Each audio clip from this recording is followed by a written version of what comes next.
Paper leak हुआ जिस तरह से, जो चुनाव होने जा रहा है उसमें सरकार दबाव बना रही है। विधायकों पे दबाव क्या बनाएगी सरकार, और ये सरकार का तरीका है काम करने का। लोगों को डराना, लोगों को धमकाना, एजेंसियां लगा देना, या कोई पुराना केस हो उसको निकाल करके उस पर दबाव बनाना, ये सब कुछ चलने वाला नहीं है इस चुनाव में। ये बात तो चुनाव की हो गई, लेकिन नौजवानों के भविष्य से खिलवाड़ कर रही है सरकार। पहले तो नौकरियां नहीं निकल रही यहाँ पर, और जो निवेश के बहाने रोजगार की बात थी वो रोजगार भी नहीं मिल रहे। और अगर नौकरियां निकालती है सरकार तो सरकार ही जानबूझ करके पेपर लीक कराती है। अगर पहली बार जब उत्तर प्रदेश में पेपर लीक हुए थे उसी समय कार्रवाई हो गई होती। आज तो डायलॉग चल रहे हैं, अखबारों में देखिए डायलॉग हैं, सरकार के डायलॉग हैं।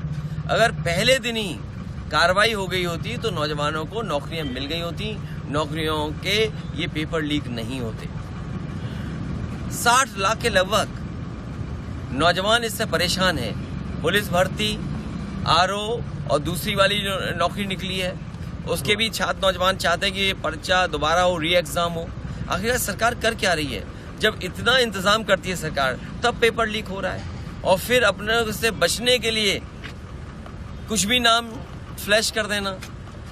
छापने वाला कौन है? छापने वाले से लेकर के लाने वाला कौन है? किसकी सिक्योरिटी के अंदर पेपर्स लाए जाते हैं? एक प्रोसीजर, लेट डाउन प्रोसीजर है। क्या सरकार के लोग शामिल नहीं है उसमें?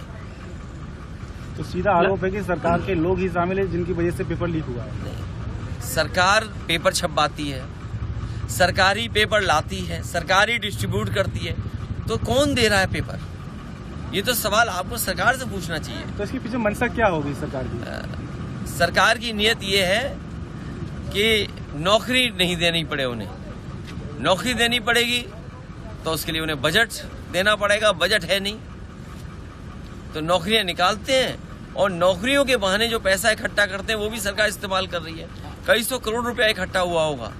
तो छात्र नौजवान जो गरीब है वो जमीन बेच करके या अपना किराए पर लेकर के, उधार लेकर के पैसा, तब नौकरी के लिए आया है, फॉर्म भरा उसने।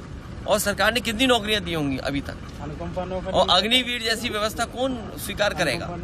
अग्निवीर कौन स्वीकार करेगा? जहां लाखों लाख नौजवानों को साल में नौकरी मिलती थी, उस नौकरी को क्यों रोका इन्होंने?